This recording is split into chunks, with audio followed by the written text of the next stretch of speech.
인생은 B와 D 사이의 C다. 아마 들어보신 적이 있는 문장일 거라고 생각합니다. B는 birth, 태어남을 의미하고요. D는 death, 죽음을 뜻하고 C는 choice, 선택을 의미합니다. 즉, 인생은 수많은 선택들로 이루어진다는 것이죠. 저와 여러분들은 매일 매순간 수많은 선택을 하면서 살아갑니다. 순간순간 우리 앞에 닥치는 크고 작은 상황들 앞에서 우리는 의식적으로 또 때로는 무의식적으로 선택을 하게 되는데요. 그러한 선택들은 우리의 삶에 흔적을 남기고 이런저런 파장을 일으키기 때문에 선택한다는 것은 굉장히 중요한 행위라고 생각합니다. 물론 그러한 선택들 중에는 아주 사소한 선택도 있고 누가 봐도 중요한 선택도 있을 거예요. 제 생각에는 누가 봐도 중요하다고 생각되는 그런 선택들이 차라리 나은 것 같습니다. 아무래도 그런 선택들 앞에서는 진지해지거든요. 아무래도 그런 중요한 순간에서 우리는 하나님 앞에 엎드려서 기도할 가능성이 높기 때문입니다. 하지만 만약 그러한 순간에조차도 충동적으로 지극히 감정적으로 선택해버린다면 그것은 참으로 안타까운 일입니다. 왜냐하면 그것은 자신을 망가뜨릴 뿐 아니라 내가 사랑하는 사람들을 본이든 본이가 아니든 다치게 하고 상처 입게 할 가능성이 높기 때문입니다. 그런데 미성숙한 사람들은 그런 선택을 하곤 합니다. 심지어 자주 하죠. 그것은 마치 자신을 자해하는 것과도 다름이 없기 때문에 곁에서 지켜보기에 안타까운 일인 것 같아요. 때문에 저는 우리 모두에게 적어도 누가 봐도 중요한 순간이라고 여겨지는 그런 순간에만큼은 진지하고 신중하게 하나님 앞에서 반응하고 선택할 수 있는 지혜가 있기를 바랍니다. 혹시라도 감정적이고 충동적으로 이미 어리석은 선택을 해버렸다면 그것을 되씹으면서 돌이킬 수 있는 용기를 주시기도 바라고 있습니다. 저는 실수를 인정하는 것, 그래서 돌이키는 것도 굉장히 중요한 선택 중에 하나라고 생각하거든요. 하지만 인생에는 그 당시에는 그다지 중요해 보이지 않는 선택인 줄 알았는데 지내고 보니 너무나 중요한 선택이었던 경우도 있는 것 같습니다. 저는 바로 그런 부분에서 사람마다 실력 차이가 드러난다 이런 생각이 들어요. 중요한 순간을 인지해내고 그 순간에 진지하게 반응할 수 있는 실력, 그것은 한 사람이 얼마나 성숙한지 그에게 어느 정도의 지혜가 있는지를 드러내주는 중요한 증거 중에 하나인 것 같습니다. 돌이켜 생각해보면 저는 그 순간의 중요성을 알고 선택했던 경우도 있었지만 지금 내가 내리는 이 선택이 얼마나 중요한지를 모른 채로 그 중요한 순간에 어떤 선택을 했던 경우도 많이 있는 것 같아요. 그래서 저는요, 때로는 참 어리석은 선택도 많이 했었습니다. 얼마나 중요한 순간인지 그 선택이 어느 정도의 파장을 일으킬지를 몰랐으니까요. 하지만 감사하게도 하나님은 그런 어리석은 선택이 저를 파괴하지 않도록 저를 보호해 주셨고 깨닫게 하시고 저에게 또 다른 기회를 주심으로 오히려 저의 실수를 저를 빚어내시고 성장하게 하시는 기회로 삼으셨습니다. 그래서 저는요, 하나님의 사랑 안에서 살아가는 것이 참 중요하다고 생각합니다. 우리는 종종 실수하고 넘어지기도 하지만 그래도 아버지의 곁을 떠나지 않고 그 안에 머무르는 것, 그것은 너무나 중요하다는 생각을 새삼 하게 됩니다. 그러면 하나님은 우리의 실수를 통해서도 하나님의 선을 이루어내시거든요. 그 안에 거하기만 한다면. 하지만 때로는 그 선택의 중요성을 알지 못했음에도 불구하고 그 당시에 제가 막 은혜 충만, 성령 충만해서 꽤 성숙한 믿음의 선택을 했던 경우도 있는 것 같아요. 그 순간에 하나님은 많이 기뻐하셨고 그런 믿음의 선택을 통해서 큰 깨달음을 얻게 하셔서 저를 자라게 하심으로 성장하는 기쁨이 어떤 것인지를 가르쳐 주셨습니다. 제 생각에는 그렇게 하심으로 이번에는 모르고 잘 선택했지만 다음에는 알고 잘 선택하기를 바라시는 것 같다는 생각이 들었어요. 때문에 저는 그런 과정들을 통해서 지금이 참 중요한 순간이구나라는 것을 인지하는 실력이 자라는 것. 그래서 알지도 못하고 선택하는 것이 아니라 알고 의도적으로 의식적으로 선택하는 순간들이 더 많아지는 것, 바로 그것이 영적인 성장이 아닌가라는 생각을 하곤 합니다. 오늘 우리는 중요한 선택을 했던 한 사람의 이야기를 함께 묵상하고자 합니다. 아브라함 이야기죠. 오늘 13장 말씀을 읽었는데요. 바로 앞 12장에는 아브라함이 했던 두 가지 중요한 선택에 대한 기록이 담겨 있습니다. 첫 번째 선택은 12장 1절 이하에 기록되어 있죠. 여호와께서 아브라함에게 이르시되 너는 너의 고향과 친척과 아버지의 집을 떠나 내가 내게 보여줄 땅으로 가라. 내가 너로 큰 민족을 이루고 내게 복을 주어 내 이름을 창대하게 하리니 너는 복이 될지라. 너를 축복하는 자에게는 내가 복을 내리고 너를 저주하는 자에게는 내가 저주하리니 땅의 모든 족속이 너로 말미암아 복을 얻을 것이라 하신지라. 이에 아브라함이 여호와의 말씀을 따라갔고 롯도 그와 함께 갔으며 아브라함이 하란을 떠날 때에 75세였더라. 75세에 아브라함에게 나타나신 하나님은 고향과 친척과 아버지의 집을 떠나 하나님께서 보여주시는 그 땅으로 갈 것을 명령하셨습니다. 하나님의 명령을 들었기 때문에 아브라함은 선택을 해야 했어요. 주신 말씀을 따라 길을 떠날 것인가, 아니면 그 말씀을 무시하고 그냥 내가 있는 이 자리에 머물러 있을 것인가. 어려운 선택이었습니다. 물론 함께 하시겠다 말씀하셨고 축복의 약속이 주어졌죠. 하지만 고향과 친척과 아버지의 집이 주는 안전함과 안정감은 눈에 보이고 손에 잡히는 것이었지만 하나님께서 약속하신 그 복들은 보이지 않고 잡히지 않는 것들이었어요. 여러분, 보이지 않는 것을 바라보며 지금 내게 주어진 보이고 잡히는 구체적인 것들을 버리는 선택을 한다는 것이 쉬운 일일까요? 여러분, 우리는 남의 일이라고 좀 쉽게 생각하고 말하는 경향이 있죠. 아브라함의 선택이 쉬웠다고 생각하지 마세요. 저는 아브라함이 굉장히 어려운 선택을 해야 했다고 생각합니다. 표면적으로만 본다면 이 선택은 머무를 것이냐 떠날 것이냐의 선택인 것처럼 보이지만 아브라함이 해야 했던 선택의 본질은 보이는 것을 의지할 것인가 아니면 하나님을 신뢰할 것인가 라는 선택이었습니다. 그런데 아브라함은 하나님을 선택했죠. 정말 중요한 선택을 너무나 잘 해냈습니다. 하지만 그런 훌륭한 믿음의 선택 이후에도 그는 계속해서 선택을 해야 했어요. 이미 너무나 중요하고 결정적인 선택을 했으니 그 믿음의 선택 이후에 걷게 되는 믿음의 여정에서 내리게 될 크고 작은 선택들 또한 믿음으로 선택해내기를 하나님은 바라고 기대하셨을 거예요. 하지만 안타깝게도 아브라함은 그렇게 하지 못했습니다. 창세기 12장 10절 그 땅에 기근이 들었으므로 아브라함이 애굽에 거류하려고 그리로 내려갔으니 이는 그 땅에 기근이 심하였습니다. 그가 애굽에 가까이 이르렀을 때 그의 아내 사레에게 말하되 내가 알기에 그대는 아리따운 여인이라. 애굽 사람이 그대를 볼 때 이르기를 이는 그의 아내라 하여 나는 죽이고 그대는 살리리니 원하건대 그대는 나의 누이라 하라. 그러면 내가 그대로 말미암아 안전하고 내 목숨이 그대로 말미암아 보존되리라 하니라. 아브라함은 자신에게 익숙했던 고향과 인간관계가 주는 안전함과 안정감을 포기하고 길을 떠나는 믿음의 선택을 했습니다. 그러므로 그가 지금 걷고 있는 그 여정은 여호와 하나님을 신뢰하는 그 믿음에 기초한 믿음의 여정이었던 것이죠.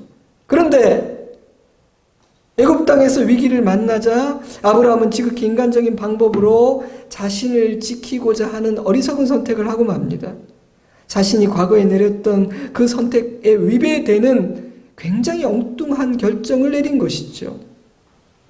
제 그림 하나를 그려보았어요. 하나님을 신뢰하고 고향과 친척을 떠나는 믿음의 선택을 A로, 그리고 그 여정 가운데서 내리게 되는 여러 가지 선택들을 B로 표현해 본다면 B는 A 안에 포함되는 선택이라고 말할 수 있지 않겠습니까? 즉, 그가 하나님의 말씀을 따라 믿음으로 길을 떠나기로 선택하였을 때 그는 그 이후의 삶 또한 믿음으로 살기로 선택한 것이어야 했다는 말입니다. 왜냐하면 그 출발을 한다는 것 안에는 그 이후의 삶이 포함되었기 때문에.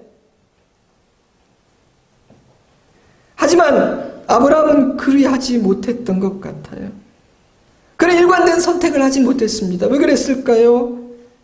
그는 자신에게 주어지는 상황에 따라 선택의 기준과 이유들이 계속해서 바뀌고 있었기 때문입니다. 그래서 그는 어제 내렸던 선택과 오늘 했던 선택이 좀 달라졌어요.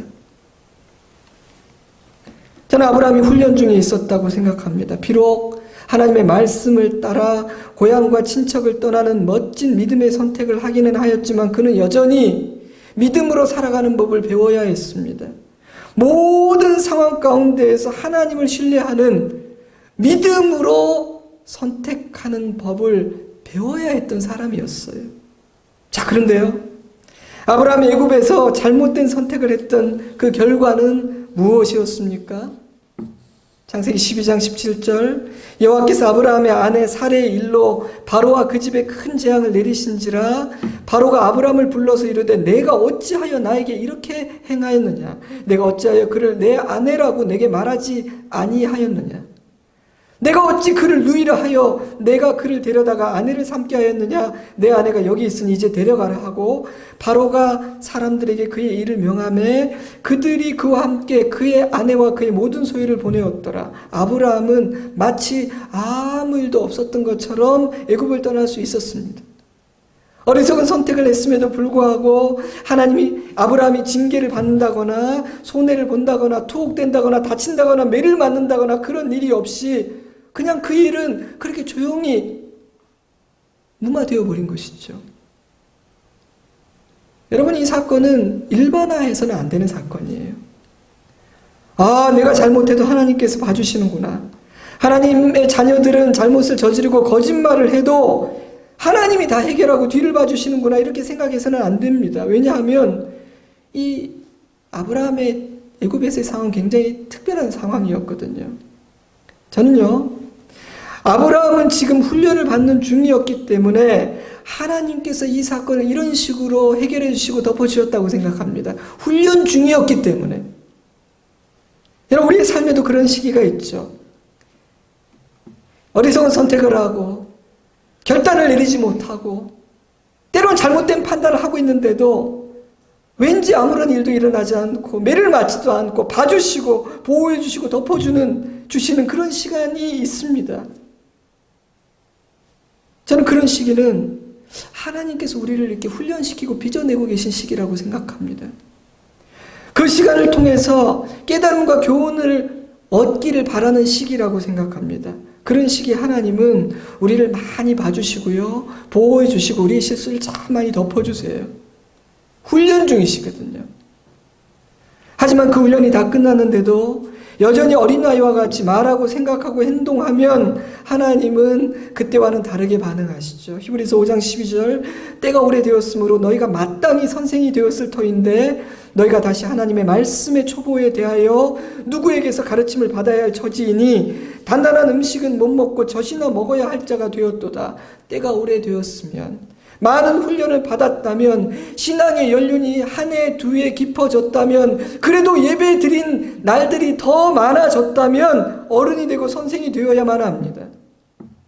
하나님은 아브라함이 애굽에서의 실패를 통해 배우고 깨달아 어른이 되기를 바라셨을 거예요. 그것은 허용된 훈련이었습니다. 때문에 애굽에서는 아무 일이 없었죠. 왜냐하면 아브라함은 아직 하나님이 보호하시는 가운데에서 훈련을 받는 과정 중에 있었기 때문입니다. 믿음으로 출발하긴 하였지만 아직은 준비되지 못했다는 것을 하나님께서 알고 계셨기 때문이죠. 사랑하는 성도 여러분, 우리가 어린아이와 같은 짓을 하고 있는데도 하나님께서 봐주고 계십니까? 아무런 일도 일어나지 않고 있나요? 그렇다면 우리는 훈련 중인 겁니다. 우리는 지금 하나님의 보호하심 안에서 빚어지고 있는 시간을 보내고 있는 것이죠. 하나님은 그런 시간들을 통해서 우리가 많은 것을 깨닫고 잘 빚어지기를 원하십니다. 그런데 그 시간이 영원히 계속되지는 않죠. 그러므로 그 시간을 참 지혜롭게 잘 보내야 합니다. 그 시간 동안 많이 깨달아야 하고 그 시간 동안 빚어져야만 합니다. 그래서 그 훈련의 시간이 끝나고 실전에 돌입했을 때 성숙한 선택을 할 수 있는 사람으로 서야 합니다. 훈련의 시간이 다 끝났는데도 여전히 어린아이의 말을 하고 어린아이의 행동을 하면 그때는 대가를 치르게 되기 때문입니다. 사랑하는 성도 여러분, 우리는 지금 어떤 시기를 보내고 있는 것 같습니까? 우리는 아버지의 손에서 지난날의 시간을 통해서 잘 빚어졌습니까? 교훈을 얻고 그 교훈을 따라 살아가고 있나요? 오늘 본문인 13장 말씀은 애굽에서의 그 일이 있은 이후의 사건입니다. 아브라함은 또다시 중요한 선택을 해야 했는데요. 애굽에서의 훈련 이후였기 때문에 아주 중요한 선택이었다고 저는 생각합니다. 창세기 13장 6절, 그 땅이 그들이 동거하기에 넉넉하지 못하였으니 이는 그들의 소유가 많아서 동거할 수 없었습니다. 그러므로 아브라함의 가축의 목자와 롯의 가축의 목자가 서로 다투고 또 가나안 사람과 브리스 사람도 그 땅에 거주하였는지라 아브라함과 롯의 목자들 사이에서 다툼이 일어났습니다. 그들의 소유에 비해 땅과 곡식은 넉넉하지 않았기 때문이죠. 그런 상황 앞에서 아브라함은 무엇인가 결정을 해야 했습니다. 선택의 순간 앞에 선 것이죠. 사랑하는 성도 여러분, 우리가 원하든 원하지 않든 우리의 삶에서 선택의 순간들은 수없이 우리를 찾아옵니다. 사실 선택은 쉬운 일이 아니죠. 왜냐하면 어떤 면에서 선택이란 내가 선택하지 않는 어떤 것은 내가 포기하겠다는 뜻이기도 하니까요. 선택은 포기도 담고 있거든요. 게다가 우리는 지혜가 부족하기 때문에 과연 이 길이 맞는 길인지 이것을 내가 잘하는 선택인지도 헷갈릴 때가 굉장히 많습니다. 그래서 우리에게 선택은 쉬운 일이 아니죠. 때문에 우리는 종종 차라리 선택할 일이 없었으면 좋겠다. 외길 인생 딱 한 길 초이스 없이 갔으면 좋겠다. 이런 생각을 할 때도 있어요. 하지만 여러분, 저도 뭐 그런 생각을 해본 적도 있지만 달리 생각해 보면요, 선택할 기회조차 없는 것보다 선택의 여지가 있고 선택할 수 있는 기회가 있다는 것은 감사한 일이 아닐까요? 게다가 우리는 선택을 통해서 많은 것을 경험하고 배우고 깨달을 수가 있습니다. 그러니 우리는 선택을 두려워하기보다는 선택할 수 있는 지혜를 구해야 합니다. 그리고 선택을 피하기보다는 나에게 선택할 수 있는 기회가 주어졌다는 사실을 감사해야 할 것 같아요. 우리가 살아있는 한, 죽지 않고 살아있는 한 선택은 피할 수 없는 주제이기에 우리는 그것을 피하려고 하기보다는 지혜로운 선택을 할 수 있는 실력을 길러두어야 하는 것이죠. 자, 그런데 이번 선택에서 아브라함과 롯은 확연한 실력 차이를 보여줍니다. 두 사람이 했던 선택은 한 사람은 성장했고 한 사람은 전혀 성장하지 않았다는 것을 우리에게 말해줍니다. 왜냐하면 롯은 보이는 것을 택했고 아브라함은 하나님을 택했기 때문입니다. 창세기 13장 8절, 아브라함이 롯에게 이르되 우리는 한 친족이라 나나 너나 내 목자나 서로 다투게 하지 말자. 내 앞에 온 땅이 있지 아니하냐? 나를 떠나가라. 내가 좌하면 나는 우하고 내가 우하면 나는 좌하리라. 이에 롯이 눈을 들어 요단 지역을 바라본즉 소알에서 온 땅에 물이 넉넉하니 여호와께서 소돔과 고모라를 멸하시기 전이었으므로 여호와의 동산 같고 애굽 땅과 같았더라. 그러므로 롯이 요단 온 지역을 택하고 동으로 옮기니 그들이 서로 떠난지라. 아브라함이 달라졌습니다.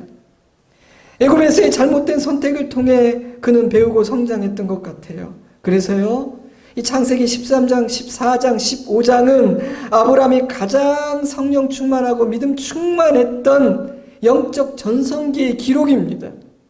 제 생각에는요, 창세기 13장에서 15장은 창세기 12장에서 기록된 애굽에서 훈련의 결과물이라고 생각합니다. 집에 가서 한번 읽어보세요.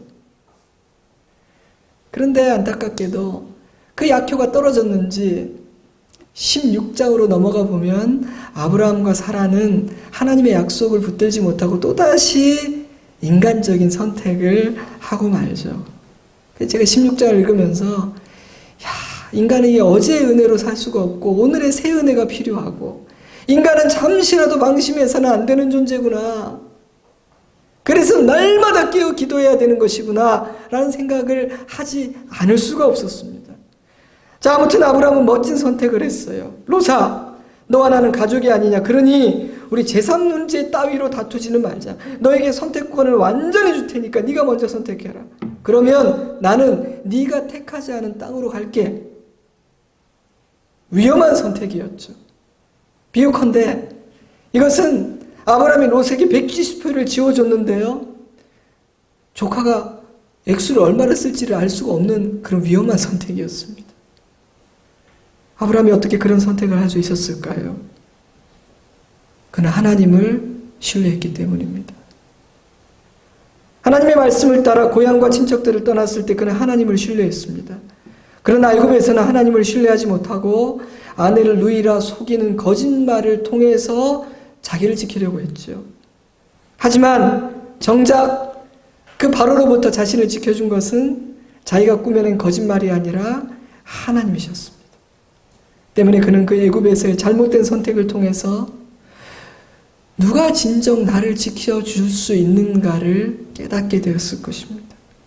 인간적인 방법과 사람의 잔꾀는 아무런 도움이 되지 않고 시간의 흐름 속에서 오히려 더 나쁜 일을 일으킨다는 것을 배우게 되었을 겁니다. 그래서 이제 그는 보이는 것을 택하지 않고 보이지 않는 하나님을 신뢰하고 붙들 수 있는 사람이 된 것이죠. 13장 10절 이에 롯이 눈을 들어 요단 지역을 바라본즉 소알까지 온 땅에 물이 넉넉하니 여호와께서 소돔과 고모라를 멸하시기 전이었으므로 여호와의 동산 같고 애굽 땅과 같았더라. 그러므로 롯이 요단 온 지역을 택하고 동으로 옮기니 그들이 서로 떠난지라. 롯은 보이는 것을 선택했습니다. 하지만 여러분, 롯이 너무 세상적인 사람이라고 비난하지 마세요. 왜냐하면 롯이 했던 이 선택은요, 우리가 내리는 선택이기도 하기 때문입니다. 롯은 그저 일반적이고 상식적인 선택을 했을 뿐입니다.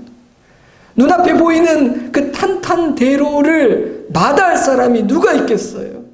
보암직도 하고 먹음직도 한 그 과일을 왜 따먹지 않겠습니까? 저는 롯이 했던 이 선택은 일반적이고 상식적인 대다수 사람들의 선택이라고 생각해요. 하지만 그의 선택에는 좀 아쉬운 부분이 있죠. 어떤 부분이 아쉬운가 하면요, 그는 보이는 것을 전부라고 생각했다는 사실이 아쉽습니다. 물론 우리는 보이는 것에 의해서 결정하고 마음이 흔들리기 쉽지만 롯은 보이는 것만을 전부라고 생각했다는 사실이 참 안타깝습니다. 아브라함을 따라왔으니 여호와의 이름을 알고 단을 쌓기도 했을 텐데 이 중요한 결정 앞에서 하나님과 상의했다는 흔적이 전혀 보이지 않는다는 사실이 안타깝습니다. 어른인 아브라함이 양보했는데 어린 조카로서 어른을 배려하는 모습이 전혀 보이지 않는다는 점도 아쉽습니다. 이 모든 면들을 고려해 볼 때요, 롯은 그 당시에 인격적으로나 영적으로나 성숙하지 못한 사람이었던 것 같아요. 그러므로 그가 내린 선택은 그의 성숙의 수준에 걸맞는 선택이었다고 저는 생각합니다. 사랑하는 성도 여러분, 저와 여러분은요, 우리의 수준과 우리의 그릇과 우리의 실력을 뛰어넘는 선택을 절대로 할 수가 없습니다. 우리는 딱 우리 그릇과 수준과 실력에 맞는 선택만을 할 수 있을 뿐입니다. 그러므로 여러분, 만약 우리가 좋은 선택을 하고 싶다면 우리는 선택하는 기술을 연마해서는 안 됩니다. 만약 우리가 좋은 선택을 하고 싶다면 우리는 우리의 믿음과 우리의 인격을 연마해야 합니다. 왜냐하면 우리가 성숙해지는 그 수준만큼 우리는 성숙한 선택을 할 수 있기 때문이죠. 그러므로 롯의 선택은 그 당시 롯의 실력이었고 그 당시 롯의 수준이었으며 그의 그릇이었습니다. 13절 말씀이 참 인상적이에요. 제가 11절부터 읽어드릴게요. 그러므로 롯이 요단 온 지역을 택하고 동으로 옮기니 그들이 서로 떠난지라. 아브라함은 가나안 땅에 거주하였고 롯은 그 지역의 도시들에 머무르며 그 장막을 옮겨 소돔까지 이르렀더라. 소돔 사람은 여호와 앞에 악하며 큰 죄인이었더라. 사실 13절은 없어도 되는 문장입니다. 아브라함과 롯이 각자의 선택을 따라 헤어졌고 그곳에 정착하였더라. 이렇게 끝나도 되는데 창세기는 굳이 그런데 소돔 사람은 여호와 앞에 악하며 큰 죄인이었더라는 문장을 덧붙이고 있습니다. 롯이 보기에 그 땅은 비옥한 땅이었지만 하나님께서 보시기에 그 땅은 죄악으로 가득 차 있는 매우 위험한 땅이었다는 겁니다. 롯은 자기가 어떠한 땅으로 들어가는지를 모르고 있다는 것입니다. 그러므로 이 문장은요, 어리석은 선택을 한, 보이는 것이 전부인 줄 알고 어리석은 선택을 한 롯이 장차 겪게 될 비극적인 일이 어떤 것인지를 암시하는 말씀이죠. 잠언 14장 12절, 어떤 길은 사람이 보기에는 바르나 필경은 사망의 길이니라. 왜 우리는 보이는 것을 전부라고 생각하고 선택해서는 안 되는 걸까요? 그 이유는 사실은 보이는 것이 전부가 아니기 때문입니다. 왜 우리는 중요한 선택 앞에서 잠시 멈추어 서서 하나님의 지혜와 인도하심을 구해야 하는 것일까요? 보이는 것이 전부가 아닌데 우리에게는 보이지 않는 것을 볼 실력이 없기 때문입니다. 그래서 우리는요, 필경은 사망의 길임에도 불구하고 우리의 눈에 보이는 좋은 길을 택해서 걸어가다가 사망에 이르게 될 가능성이 많은 사람들입니다. 때문에 보이지 않는 것이 존재한다는 사실을 알고 있으며 보이지 않는 것까지 보고자 하는 사람들은 하나님 앞에 엎드립니다. 그러나 보이는 것이 전부라고 생각하는 사람들은 하나님을 찾지 않고 내 눈에 보이고 내 손에 만져지는 것으로 모든 것을 판단하고 선택을 내리게 됩니다. 저는 아브라함에게도 보이지 않는 것을 볼 수 있는 실력은 없었을 것이라고 짐작합니다. 무슨 말이냐 하면 아브라함의 눈에도 그 땅의 비옥함만이 보였지 그 땅의 죄악됨은 보이지 않았을 거라는 말이에요. 아니 애굽에서 그런 실수 한 번 했다고 갑자기 아브라함의 눈이 밝아져서 우와 죄악의 덩어리로다. 저 땅은 보기에는 멋져 보이지만 필경은 사망의 땅이야. 저는 그랬을 거라고 생각하지 않아요. 아브라함 역시 롯이 볼 수 있는 그 정도만 볼 수 있는 사람이었습니다. 그러면 롯과 아브라함의 차이는 무엇일까요? 롯은 보이는 것을 가지고 섣불리 판단했고 아브라함은 하나님을 신뢰함으로 하나님께 자신의 선택을 맡긴 것입니다. 애굽에서 깨달았던 교훈을 자신의 삶에 적용했기 때문입니다. 실수를 통해서 배운 것이죠. 저는요, 그것이 진짜 지혜라고 생각합니다. 지혜자는 절대로 실수하지 않는 사람이 아닙니다. 지혜자는 실수를 통해서 깨닫고 배우는 사람입니다. 사랑하는 성도 여러분, 우리도 아브라함처럼 하나님을 선택할 수 있기를 바랍니다. 그렇다면 하나님을 선택한다는 것은 무슨 의미일까요? 그것은 하나님을 신뢰하고 하나님께 나의 삶과 나의 미래를 다 맡기는 것이라고 생각합니다. 때문에 하나님을 선택한다는 것은 나의 안전과 나의 소망을 하나님께 둔다는 의미입니다. 또한 그것은 내가 하나님의 선하심을 믿고 하나님의 주인 되심을 인정하기에 이제는 나의 뜻이 아니라 하나님의 뜻을 따라 그 인도하심을 따라 순종하는 삶을 살겠다는 결단과 다짐이기도 합니다. 순종의 선언인 것이죠. 예수 믿는 사람들이 그렇게 살 수 있다면 얼마나 좋을까요? 우리가 그렇게 살 수 있다면 우리의 삶이 달라질 겁니다. 우리가 그렇게 살 수 있다면 분명히 우리 가정이 달라질 겁니다. 그렇게 살아가는 사람들로 하나님의 교회가 가득해진다면 우리 교회는 정말 놀라운 교회로 세워질 겁니다. 그리스도인이 그리스도인답지 못하고 교회가 종종 교회답지 못한 이유는 우리가 하나님을 선택하지 않기 때문입니다. 세상 사람들과 똑같이 보이는 비옥한 땅을 선택하기 때문이죠. 시편 33편 12절 여호와를 자기 하나님으로 삼은 나라 곧 하나님의 기업으로 선택된 백성은 복이 있도다. 사랑하는 성도 여러분, 이 아침 여호와 하나님을 여러분의 하나님으로 삼으실 수 있기를 주님의 이름으로 축복합니다. 그래서 진정 복된 사람이 되시기를 바랍니다. 누가 복된 사람입니까? 여호와를 자기 하나님으로 삼은 백성이 복되다. 성경은 우리에게 그렇게 말하고 있습니다. 롯은 보이는 것을 선택했고 아브라함은 하나님을 선택했습니다. 자, 그 결과는 무엇인가요? 롯은 자기가 원하던 땅을 가졌고 아브라함은 하나님이 주시는 땅을 갖게 되었습니다. 별것 아닌 것 같지만 굉장히 큰 차이입니다. 창세기 13장 14절 롯이 아브라함을 떠난 후에 여호와께서 아브라함에게 이르시되 너는 눈을 들어 너 있는 곳에서 북쪽과 남쪽 그리고 동쪽과 서쪽을 바라보라. 보이는 땅을 내가 너와 내 자손에게 주리니 영원히 이르리라. 내가 내 자손이 땅의 티끌 같게 하리니 사람이 땅의 티끌을 능히 셀 수 있을진데 내 자손도 세리라. 너는 일어나 그 땅을 종과 행으로 두루 다녀보라. 내가 그것을 내게 주리라. 롯과 아브라함이 각자의 선택을 마친 후 하나님께서 아브라함에게 나타나 주신 말씀입니다. 자, 어찌 생각해보면요, 롯은 주도적으로 적극적으로 선택을 했지만 아브라함은 아무런 선택을 하지 않은 것처럼 보이기도 하죠. 왜냐하면 아브라함은 그냥 롯이 선택하지 않은 땅에 남은 거잖아요. 네가 좌하면 나는 우하고 네가 우하면 나는 좌한 거였으니까. 그러나 하나님은 아브라함이 아무것도 선택하지 않은 것이 아니라 사실은 아브라함이 여호와 하나님을 선택했다는 것을 알고 계셨습니다. 아브라함은 자신과 가족들의 미래를 그 비옥한 땅이 아니라 하나님에게 맡겼다는 것을 하나님은 알고 계셨습니다. 하나님은 너무나 기쁘셨던 것 같아요.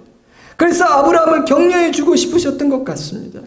하나님은 자기를 믿고 모든 것을 맡긴 자녀를 돌봐주시는 하나님이시거든요. 그래서 이 말씀을 보면요, 아브라함이 하나님을 찾은 것이 아니라 하나님이 아브라함을 찾아오셨습니다. 왜요? 상 주고 칭찬해 주려고 오셨어요. 너무 좋아서. 아브라함은 애굽에서 어리석은 선택을 했음에도 불구하고 아무런 해를 입지 않고 애굽을 떠날 수 있었습니다. 왜냐하면 훈련 중이었거든요. 때문에 제 생각에는 그 훈련 이후에 처음으로 만나게 된 이 선택의 순간은 아주 중요한 순간이었다고 생각해요. 만약 아브라함이 또다시 애굽에서와 같은 어리석은 선택을 했다면 제 생각에 이번에는 그때처럼 그렇게 덮어주시고 쉽게 넘어가지 않으셨을 것 같습니다. 아브라함아, 너 이제 보니까 배운 것이 하나도 없구나. 안 되겠다. 이번에는 네가 조금 아프더라도 값을 좀 치르더라도 네가 배워야겠구나. 하나님 그렇게 생각하셨을 것 같아요. 왜냐하면 그렇게 해서라도 배우고 깨닫지 못한다면 아브라함은 그 사랑하는 아들은 앞으로 더 큰 값을 치르면서 배우게 될 것이니까요. 그런데요, 너무너무 기특하게도 아브라함은 믿음으로 선택을 했던 겁니다. 하나님이 얼마나 기쁘셨겠어요. 여러분, 하나님은 우리의 성장을 기뻐하십니다. 가만히 생각해보면요, 저도 제 딸이 성장한 것을 보는 기쁨이 진짜 커요. 너 언제 이렇게 컸어? 너 어떻게 그런 생각을 했어? 애기인 줄 알았는데. 여러분, 그렇지 않아요? 자식을 보는 부모의 기쁨이 성장과 성숙에 있다면 우리 아버지도 우리에게 그거 보기를 원하지 않으시겠어요? 하나님 기쁘게 해드리고 싶으세요? 요란한 거 하려고 하지 마세요. 우리가 철이 들고 성숙해지면 됩니다. 사랑하는 성도 여러분, 하나님의 보호하심 안에서 훈련받을 때 그때 잘 배우는 것이 지혜라고 생각합니다. 애굽에서 아브라함은 투옥되거나 재산을 빼앗긴다거나 매를 맞는다거나 그 어떤 고난도 경험하지 않았죠. 그럼에도 불구하고 그는 그 일을 통해 큰 교훈을 얻었고 그랬기 때문에 다음 선택을 잘 해냈습니다. 아브라함은 지혜로운 사람이에요. 얼마나 감사한 일입니까? 하지만 대부분의 사람들은 매를 맞아야 깨닫습니다. 심지어 어떤 사람은 매를 맞고 아프고 피가 흐르고 있는데도 깨닫지 못합니다. 하지만 어떤 사람들은 고난을 겪지 않고 매를 맞지 않고도 배우고 성장하는 사람들이 있습니다. 어느 편이 지혜로울까요? 여러분은 어떤 사람이 되고 싶습니까? 여러분은 어떤 사람에 가까운 것 같습니까? 하나님은 너무 좋으셔서 아브라함에게 상을 주려고 나타나셨어요. 잘못했을 때는 벌 주려고 나타나지 않으시더니 믿음의 선택을 딱 했더니 하나님은 칭찬해 주려고 나타나시는 거예요. 얼마나 좋은 하나님이십니까? 저는 부모로서, 남편과 아내로서, 성도로서 이런 하나님의 모습을 묵상하면서 배우고 우리 인간관계도 적용해야 한다고 생각해요. 여러분은요, 벌을 주려고 나타나는 사람입니까? 아니면 상을 주려고 자주 무대에 등장하는 사람입니까? 벌을 주기 위해 등장하는 사람 되려고 하지 마세요. 하나님, 제가 할 수만 있다면 상 주고 격려하고 세워주고 칭찬하기 위해서 무대에 나타나는 그런 인생 살기를 원합니다. 그렇게 한번 기도해 보세요. 우리가 어떤 부모인지 한번 생각해 보세요. 어떤 남편인지 아내인지 생각해 보세요.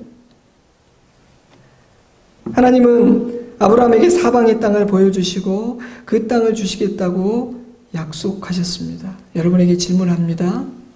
여러분은 여러분이 원하는 땅을 갖고 싶으세요? 아니면 하나님이 주시는 땅을 갖고 싶으세요? 저는 하나님이 주시는 땅을 갖고 싶습니다. 사실 점점 제가 원하는 것이 없어지기도 하고요. 그리고 내가 진짜 원하는 것이 뭔지도 점점 더 모르겠기도 하고요. 그리고 설사 내가 원하는 것이 무엇인지를 안다 할지라도 그것이 정말 내게 좋은 것인지에 대한 확신이 없어서 저는 제가 원하는 어떤 것을 갖기보다는 하나님께서 저에게 주시는 것을 갖고 싶고요. 저는 제가 원하는 땅에서 사는 것이 아니라 하나님이 저에게 허락하시는 그 땅에서 살아가고 싶습니다. 롯은 자기가 원하는 땅을 가졌죠. 그 땅으로 들어가 정착을 하고 잠시 번성에 갈 때 자신이 굉장히 지혜로운 선택을 했다고 믿었을 겁니다. 그러나 하나님께서 소돔을 멸하실 때 롯은 모든 것을 잃고 그 땅을 떠나야 했죠. 아내는 소금 기둥이 되었고 그의 후손들은 모압과 암몬 족속이 되었으며 롯은 지난날 자신의 선택에 대한 후회와 장차 일어날 일들에 대한 두려움에 떨다가 눈을 감았습니다. 그러나 아브라함은 하나님께서 주시는 땅을 가졌습니다.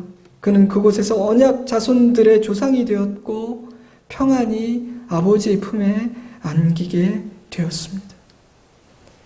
여러분은 어떤 땅에서 살기를 원하십니까? 여러분은 어떤 삶을 원하십니까? 사랑하는 성도 여러분, 저와 여러분이 우리가 원하고 갖고 싶은 땅이 아니라 하나님이 우리를 위해서 예비하셨고 우리에게 주고자 하시는 그 땅을 소유하고 그 땅에서 사는 기쁨을 누릴 수 있기를 주님의 이름으로 축복합니다. 말씀을 맺겠습니다. 인생은 크고 작은 선택의 연속이죠. 그 선택들은 우리의 삶의 흔적을 남기고 이런저런 파장을 일으킵니다. 때문에 우리는 선택의 지혜와 선택의 실력을 가져야 합니다. 지난날의 선택들을 통해서 교훈도 얻어야 합니다. 우리 모두에게 중요한 순간을 알아보는 실력이, 우리 모두에게 보이지 않는 것을 볼 수 있는 실력이, 그리고 그 무엇보다도 하나님을 선택하는 믿음의 실력이 있기를 주님의 이름으로 축복합니다.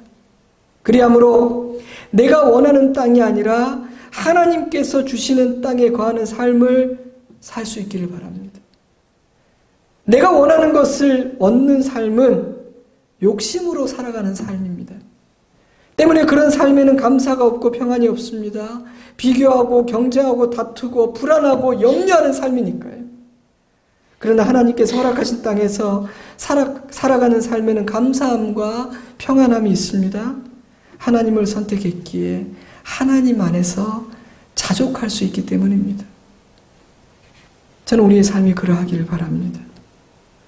우리가 그러한 삶을 살기로 선택할 때 우리 가정은 하나님의 나라가 될 것입니다. 그러한 삶을 선택한 사람들로 하나님의 교회가 채워지기 시작할 때 하나님의 교회는 하나님의 나라가 될 것입니다. 그러므로 사랑하는 성도 여러분, 이 아침 입을 열어 나는 하나님을 선택하겠습니다. 아니, 나는 하나님을 이미 선택했습니다. 라고 고백할 수 있기를 저는 바랍니다. 목사님, 하나님을 선택한다는 것이 어떤 것인지, 그것이 어떤 삶인지 잘 모르겠어요. 그래서 그런 말을 할 수가 없어요. 라고 생각하실 분이 있을지도 모르겠습니다. 그럴 수도 있어요. 그러나 그럼에도 불구하고 저는 그렇게 살고 싶다고, 그리 하기를 원한다고 고백하라고 여러분에게 권면하고 도전하고 싶어요. 큰 소리는 아니라 할지라도 적어도 내 귀가 들을 수 있도록, 내 영혼이 들을 수 있도록 하나님, 저는 하나님을 선택합니다. 그리고 하나님 안에서 하나님의 손을 잡고 살아가기를 원합니다. 라고 소리를 내어서 오늘 이 설교를 마치고 기도할 때 그렇게 여러분이 고백할 수 있기를 바랍니다. 왜냐하면요, 구하는 자만이 알게 되기 때문입니다. 원하는 자만이 얻을 수 있기 때문입니다. 구하지 않기 때문에, 추구하지 않기 때문에, 고백하지 않기 때문에, 용기를 내어서 결단하지 못했기 때문에 얻지 못하고 누리지 못하는 것이 얼마나 많은지 몰라요. 때문에 저는 고백하고 소원하고 결심하는 것은 굉장히 중요하다고 생각합니다. 목사님, 나는 막 결심하고 고백하는 그런 스타일이 아니거든요. 여러분, 이게 스타일 문제가 아니에요. 스타일의 문제가 아니에요. 해보셨어요? 사랑하는 성도 여러분, 우리는 우리의 실력과 수준 이상의 선택을 할 수가 없습니다. 우리는 딱 우리 그릇만큼, 우리의 성숙한 만큼, 우리의 실력만큼, 우리의 수준만큼 거기에 걸맞는 선택들을 하면서 살아갈 겁니다. 때문에 저는 우리 모두가 주님의 손안에서 빚어지고 배우고 성숙해지기를 소원합니다. 오늘 이 아침 좋으신 우리 아버지께 하나님, 저는 성숙해지고 싶습니다. 그래서 이전과는 다른 선택을 하면서 살아가고 싶습니다. 그리고 그 길에서 모든 걸 준비하신 여호와 일에 하나님 만나기를 원합니다. 라고 기도할 수 있기를 바랍니다. 구하면 주십니다. 좋은 것을 구하면 좋은 것을 주십니다. 구하는 자녀에게는 감사한 일들이 일어나게 됩니다. 오늘 그 고백이 여러분에게 있었으면 좋겠습니다. 그런 기도가 우리에게 있기를 주님의 이름으로 축복합니다. 기도하겠습니다. 여러분, 우리는 지난날 어떤 선택을 해왔습니까? 어떤 이유 때문에 그런 선택을 하면서 살아왔습니까? 지난날의 선택들을 통해서 우리가 배우고 깨닫게 된 것은 무엇입니까? 오늘 이 아침 여호와 하나님을 우리의 하나님으로 삼고 보이는 그 비옥한 땅이 아니라 하나님을 선택하겠다는 믿음의 고백을 드리십시오. 주님의 손에서 빚어지기를, 성숙하고 성장하기를 소원하십시오. 그러면 우리는 우리의 수준에 걸맞는 이전과는 다른 선택을 할 수 있을 것입니다. 이 시간 우리 입술을 열어서 큰 소리는 아니라도 좋아요. 하지만 나의 영혼과 내 귀가 들을 수 있을 정도의 소리로 여러분의 다짐과 소원과 결심을 소리를 내어서 아버지 앞에 표현해 보십시오. 우리 잠시 기도하겠습니다. 아버지 하나님, 아버지 하나님, 하나님을 선택합니다. 주님 안에 거하는 삶을 살아가기를 결심합니다. 하루 24시간 1년 365일을 아버지를 바라보기를 소망합니다.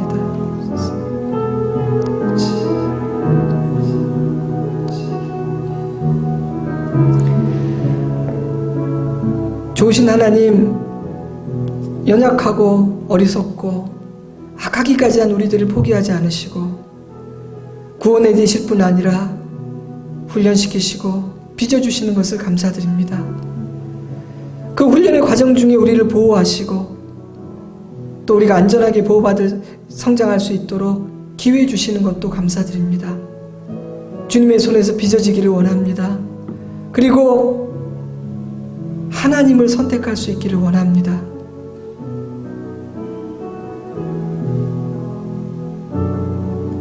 그래서 내가 갖고 싶었던 땅이 아니라, 내가 선택한 땅이 아니라 하나님께서 우리에게 허락하신 그 땅에서 사는 기쁨과 즐거움이 무엇인지를 맛보아 알기를 원합니다. 아버지께서 주신 땅에 거하는 자들에게는 평안이 있고 감사함이 있습니다. 만약 우리에게 그 평안과 자유함과 감사가 없다면 어쩌면 우리는 그 땅에 살고 있지 않은지도 모르겠습니다. 주님, 소원합니다. 아버지를 선택하는 믿음 주시고 아버지 안에 거하는 믿음 허락하여 주시옵소서. 지난날의 선택들을 통해 깨닫게 하시고 우리의 남은 날은 믿음으로 선택하며 살게 하여 주시옵소서.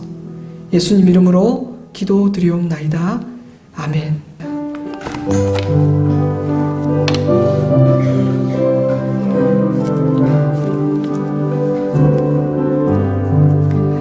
나의 영원하신 기업 생명보다 귀하다. 나의 갈 길 다가도록 나와도 행하소서. 주께로 가까이 주께로 가오니 나의 갈 길 다가도록 나와도 주께로 가까이 주께로 가까이 주께로 가오니 나의 갈 길 다가도록 나와도 행하소서. 지금은 우리 구주 예수 그리스도의 은혜와 하나님 아버지의 깊고 넓은 사랑하심과 성령 하나님의 은혜와 능력의 역사하심이 믿음의 여정을 이미 떠났음을 늘 마음에 새기며 그 어떤 순간에도 믿음으로 하나님을 선택하여 내가 원하는 그 땅에 사는 것이 아니라 아버지께서 허락하시는 그 땅에서 살아가는 기쁨 누리며 감사하고 찬송하며 살아가기를 간절히 갈망하는 사랑하는 주의 자녀들과 그 가정과 우리 좋은 씨앗 교회와 열방의 교회들과 이 나라 이 민족 위에 이제로부터 영원토록 함께 하시옵기를 간절히 축원하옵나이다. 아멘.